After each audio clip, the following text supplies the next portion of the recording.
Today we will discuss about forensic aspect of wounding.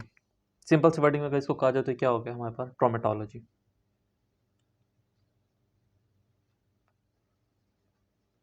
Traumatology को हम discuss करते हैं। ट्रॉमेटोलॉजी की डेफिनेशन क्या है? It means the science of wound और इंजरी और study of trauma is called traumatology. अगर हम ट्रॉमेटोलॉजी को डिस्कस करते हैं या इसके अंदर जो हम यहाँ पे अभी डिस्कस करेंगे तो मेजर जो हमारा पॉइंट होगा वो क्या होगा? वुंड। वैसे हमारे पास तीन चीजें आती है, वुंड आता है, दूसरी हमारे पास इंजरी होगी और तीसरा हमारे पास क्या आता है? हर्ट। इन तीनों में डिफरेंस क्या है?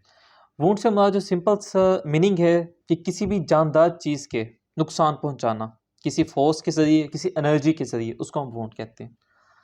अगर मैं इंजरी की बात करता हूँ, इसके अंदर हर चीज इंक्लूड हो जाएगी।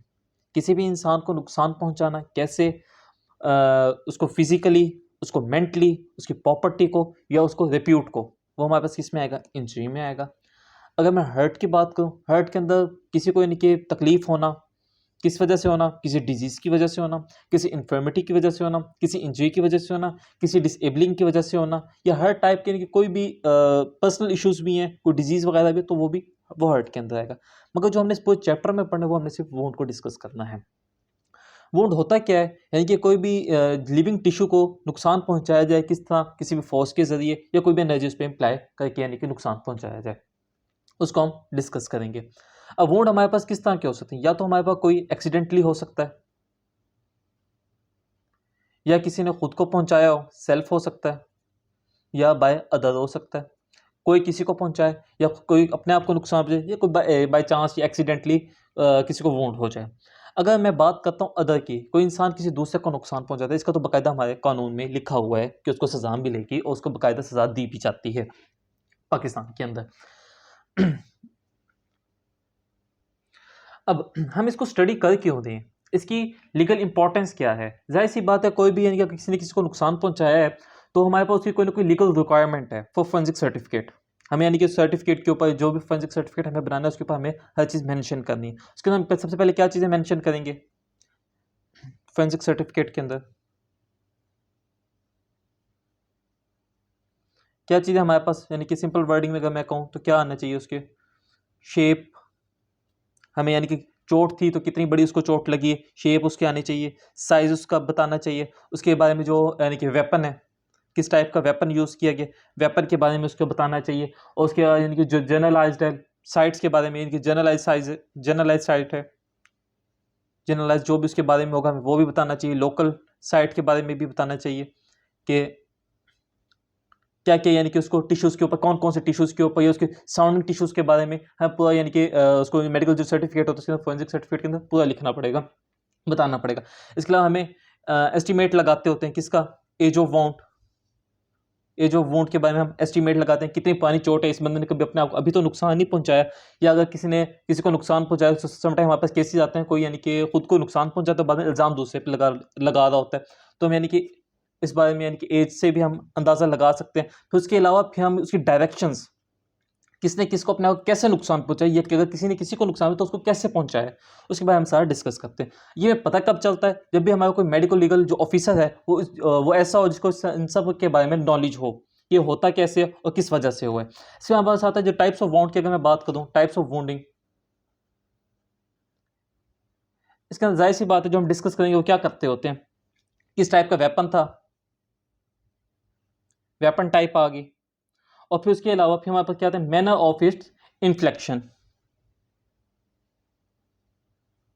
मैनर ऑफ इट्स इन्फ्लेक्शन, यानी कि उस वेपन का कैसे इस्तेमाल किया गया या किस तरीके से उसको उस वेपन के जरिए नुकसान पहुंचाया गया है, ये सारा हम डिस्कस करते होते हैं इसके अंदर, टाइप्स ऑफ वुंडिंग वगैरह के अंदर। फिर इसके अलावा फिर हमारे पास कुछ मैकेनिकल इंजरीज आती है। जाहिर सी बात है, कोई मैकेनिकली किसी चीज़ को यूज़ किया जाए वुंड के लिए तो उसको मैकेनिकल इंजरीज हम सिंपल वे में कहते होते हैं। उसका हमें पता कैसे चलेगा? जो मेडिकल लीगल जो सर्टिफिकेट होता है उसके ऊपर हम प्रॉपर मेंशन करेंगे साइट को, टाइप को, उसके अपीयरेंस को, उसकी ग्रेविटी इफेक्ट्स को, उसकी ड्यूरेशन ऑफ इन्फ्लेक्शन को, और जो वेपन यूज़ हुआ है मैकेनिकली उसको भी हम बयान करते होते हैं। इसके बाद हमारे पास आता है फैक्टर्स, कौन कौन से ऐसे जो इंजरी को या वुंड को, इनके शेप को कंट्रोल करते होते हैं। Factors controlling shape of injury. इसके अंदर सबसे पहले हमारे पास आता है, अगर मैं वेपन्स की बात, दो आते हैं जो मेन आते हैं, वो क्या आते हैं, एक आता है हमारे वेपन, दूसरा हमारे पास क्या आता है, part of body.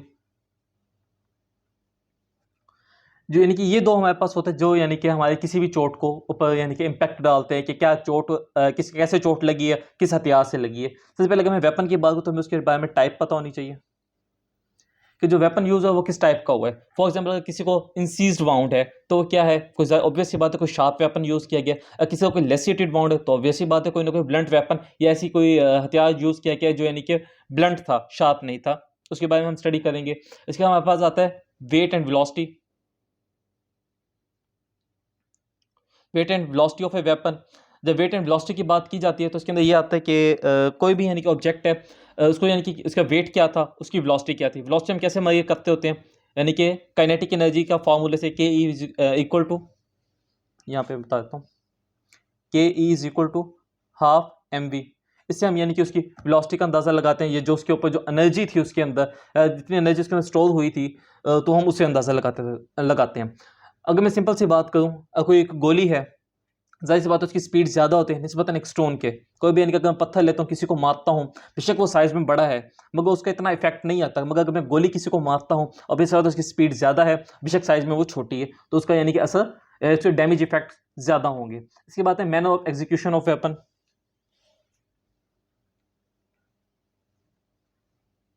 Manner of execution of weapon यानी कि वेपन का इस्तेमाल कैसे किया गया है। कोई किसी को यानी कि डायरेक्ट चोट लगी है, इनके दो टाइप्स के इसके अंदर मैनर्स आते हैं, या तो डायरेक्ट होती है, डायरेक्ट कोई इंजरी होती है, या इनडायरेक्ट होती है।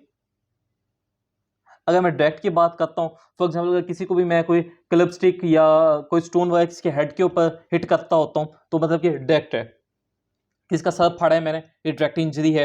या डायरेक्ट यानी कि कोई भी वेपन मैंने यूज़ किया हुआ है। उससे अगर मैं इनडायरेक्ट की बात करूँ, इनडायरेक्ट इंजरी हमारे पास कैसे आती होती है। फॉर एग्जाम्पल कि मैं किसी को धक्का वगैरह देता हूँ, या जो उसका हैंड है वो प्रॉपर्ली में उसका ऐसे स्ट्रेच हो जाता है कि गिरा है, उसका हाथ प्रॉपर्ली स्ट्रेच हो गया है, मगर जो उसको चोट लगी है वो कहाँ पे लगी है, उसकी क्लेविकल के ऊपर लगी है, जो उसकी क्लेविकल बोन है वो फ्रैक्चर हो गया। ये क्या उसको किसकी टाइप आ जाती है हमारे पास, किसी एग्जाम्पल आती है इनडायरेक्ट की। यानी कि हैंड जो उसका प्रॉपर्ली स्ट्रेच हो गया है और जो उसको चोट लगी है वो किधर लगी है, उसे क्लेविकल के ऊपर लगी। ये हमारे पास किस में आ गया, हमारे पास इनडायरेक्ट वेपन के ऊपर। इसके बाद जो हमारे पास यानी कि सेकंड पॉइंट था वो क्या था, हमारे पास बॉडी के पार्ट्स कौन से होते हैं।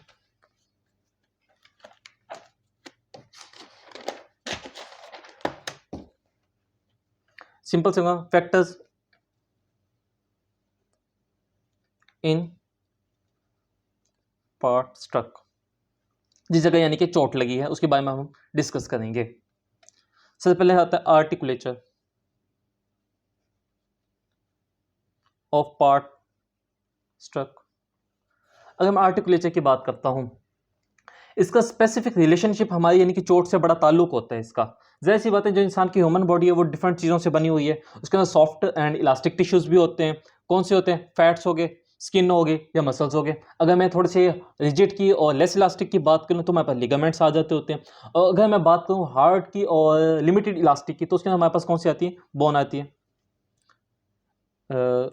सॉफ्ट एंड इलास्टिक में हमारे पास कौन सी आ जाएगी, स्किन, फैट वगैरह। अगर मैं यानी कि लेस इलास्टिक की बात करूँ तो उसके हमारे पास कौन से आ गए, लिगामेंट आ गए। अगर मैं हार्ड की बात करूँ तो उसके हमारे पास कौन से आ गए, बोन्स आ जाती होती हैं।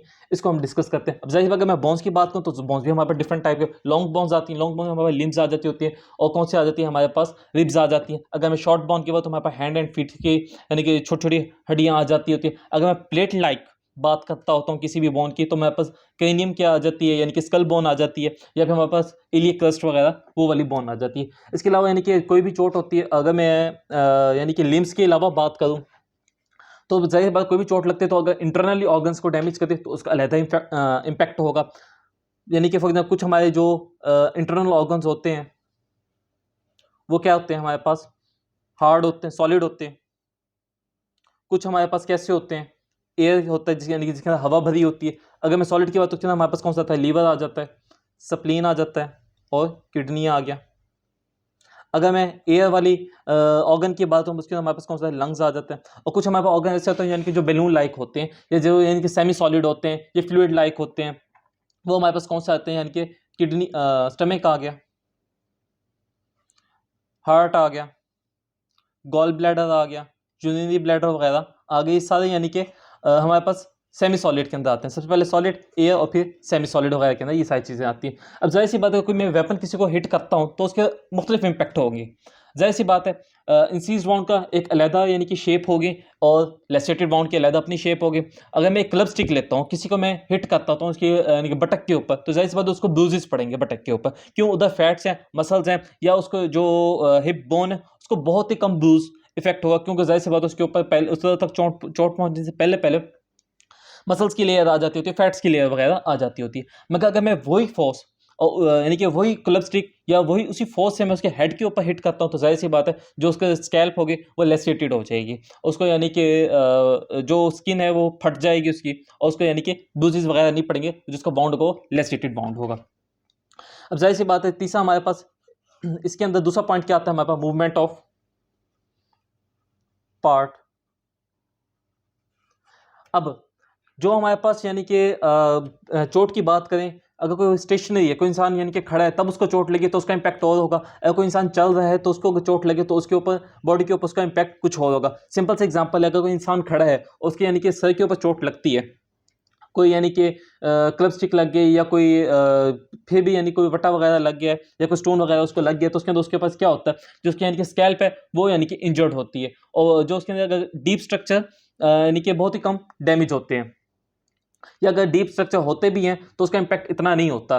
मगर अगर कोई इंसान यानी कि किसी गाड़ी के ऊपर जा रहा था, किसी मोटरसाइकिल पर जा रहा था, तो उसके सर के ऊपर कोई चीज़ आके लगती है, क्योंकि वो जाहिर सी बात है उसका हेड था, वो जो बॉडी थी वो मूविंग पोजीशन के अंदर थी, तो क्या होता है, तो अगर उसको वो डीप लगा है तो उसका यानी कि उसकी जो स्कैल्प है वो भी डैमेज होगी, उसकी क्रेनियम भी डैमेज होगी, उसकी जो ब्रेन के जो मेम्ब्रेन्स होती हैं वो भी डैमेज होंगी, उसका मे भी जो ब्रेन है वो भी इफेक्ट होगा, यानी कि काफ़ी डीप उसको चोट लगेगी। इसी तरीके से जो इसका इम्पैक्ट होता है, इसके भी दो इम्पैक्ट भी हम करते होते हैं। एक हमारे पास कौन से आता है, कॉप इंजरी, मूविंग ऑब्जेक्ट के अंदर। दूसरा हमारे पास काउंटर कॉप आ जाता है, counter coup injury. Coup injury क्या होता है, ये तो वो है जिस जगह हमें चोट लगी है। फॉर एग्जांपल अगर मेरे फोरहेड के ऊपर चोट लगी है तो जिसका इम्पैक्ट होगा वो यानी कि स्कैल्प, फोरहेड की स्कैल्प आ गई हमारे पास, या उसकी यानी कि क्रेनियम आ गया, उसके फ्रंट मेम्ब्रेन्स आ गया, और ब्रेन का वही हिस्सा जो फोरहेड के पास था उसको चोट लगी। मगर ये तो हमारे पास क्या आ गया, कोप इंजरी। मगर अगर उसी का इम्पैक्ट मेरे यानी कि back side of the forehead के भी इम्पैक्ट होता है, तो वो हमारे पास क्या कहलाएगा, काउंटर कोप इंजरी।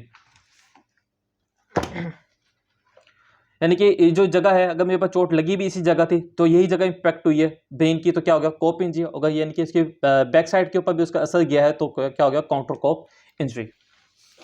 इसके बाद हमारे पास कुछ यानी कि जगह ऐसी होती है बॉडी की, जिस तरह हमारे पास पहले हम बात कर चुके हैं, बटक हो गया, या कोई फैट्स वाली जगह हो गई, कोई मसल्स वाली जगह हो गया, वहाँ पे चोट लगती है तो वो अपने आप की जो एनर्जी है या कोई भी रेजिस्टेंस है, टिश्यू अपनी रेजिस्टेंस शो करवाता है। मगर जैसे अगर मैं बोन की बात करूँ तो बोन अपनी रेजिस्टेंस शो नहीं करवाएगा, क्योंकि उसको चोट ज़्यादा लगेगी। हो सकता है यानी कि स्कैल्प है, उसके नीचे बोन होती है, अब स्कैल्प प्रॉपर रेजिस्टेंस शो नहीं करवा पाएगा, जिसकी जगह जो चोट होगी वो उसके ऊपर लेसेटेड वुंड की अपीयरेंस आएगी। मगर अगर मैं बटक के ऊपर की बात करता हूँ तो उसके बाद फैट की लेयर है, मसल्स की लेयर है, तो जितनी भी टिश्यू की अपनी रेजिस्टेंस शो करेगा और वो सारी की सारी एनर्जी को एब्जॉर्ब कर लेगा। इसके बाद हमारे पास आता है relationship of shape of injury with mechanism involve. तो सर उसके अंदर सबसे पहले जो हमारे पास आती है वो कौन सी आती है, एब्रेजन।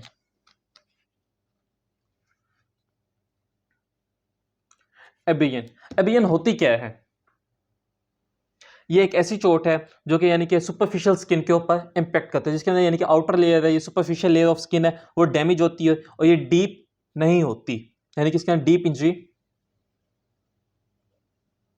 नहीं होती है, इसके अंदर सुपरफिशियल होती है। सुपरफिशियल इंजरी होगी, या जो स्किन की जो सरफेस वाली लेयर है वो यानी कि डैमेज होगी, प्रॉपर स्किन की यानी कि थिकनेस भी डैमेज नहीं होती। इसकी अगर मैं बात करता हूँ तो ये होती कैसे है, ये ऑब्वियस ये बात है, यानी कि कोई भी बॉडी का पार्ट किसी रफ सरफेस से टकराता है तो ये इंजरी हो सकती है। अगर मैं इसके टाइप्स की बात करूँ तो इसके अंदर 3 टाइप्स आते हैं। पहले आता है मूविंग एब्रेजन, दूसरा हमारे पास आता है फ्रिक्शन एब्रेजन, तीसरा आता है हमारे पास इम्प्रिंट एब्रेजन। अगर मैं मूवी एब्रेजन की बात करूं तो इसके अंदर भी हमारे पास दो चीज बातें आ जाती हैं। एक हमारे पास क्या आता है, स्क्रैचेस, और दूसरा हमारे पास क्या आता है, ग्रेजेस। स्क्रैचेस की बात करता हूँ, जिस तरह कि फॉर एग्जाम्पल हमारी जो स्किन होती है उसके ऊपर कोई नेल का यानी कि फॉर एग्जाम्पल अगर ऐसे है तो मैं अगर ऐसे हाथ को यानी कि जोर से नेल मारता हूँ तो यहाँ पे जो नील पड़े निशान पड़ेगा, जो हमारी सुपरफिशियल स्किन डैमेज होगी, उसे मैं क्या कहता हूँ, स्क्रैचेस। यानी कि कोई भी यानी कि बिल्ली के पंजे मार देती है तो ये इंसान के यानी कि नेल लग जाता है, या कोई भी यानी कि बारीक चीज़, कोई यानी कि नीडल होती है, अगर मैं उससे इसको यानी कि अपने हाथ को यानी कि ऊपर नुकसान पहुंचाता हूँ, जो उसके ऊपर यानी कि लाइन पड़ती है, जो चोट लगी, तो उसको मैं क्या कहता हूँ, एब्रेजन। एब्रेजन में कौन सी आ गई, स्क्रैचेस आ गए।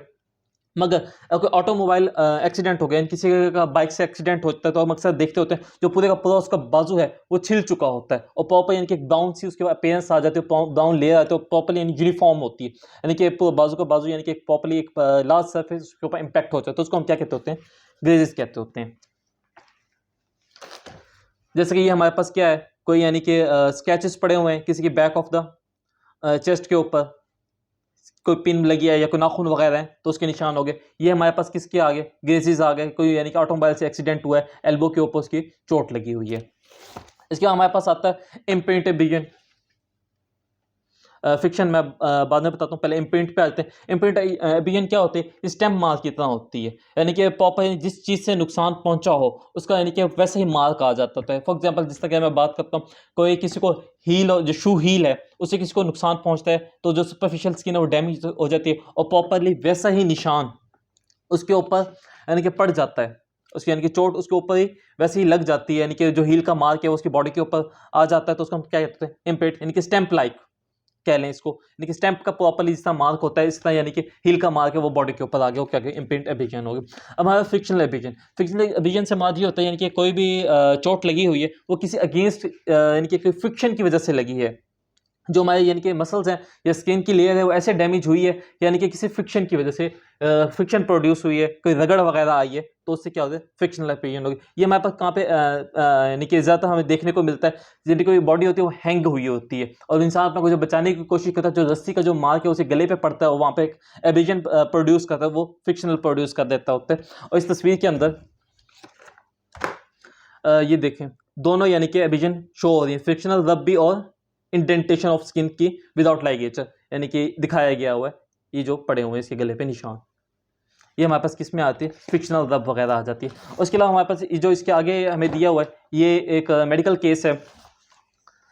इसके अंदर क्या है, यानी कि एक यानी कि सबसे पहले जो बात है ये मैं आपको बाद में बताता हूँ, ये है कि हम जज कैसे करेंगे जो एब्रेजन है, ये पोस्टमार्टम है या एंटीमार्टम है। तो इसके लिए हमारे पास यानी कि एक तो पहली बात, इसको थोड़ा सा अंदाजा लगाना बड़ा मुश्किल भी होता है, मगर हम इसको अंदाजा लगा सकते हैं। जाहिर सी बात है, क्योंकि हमारे पास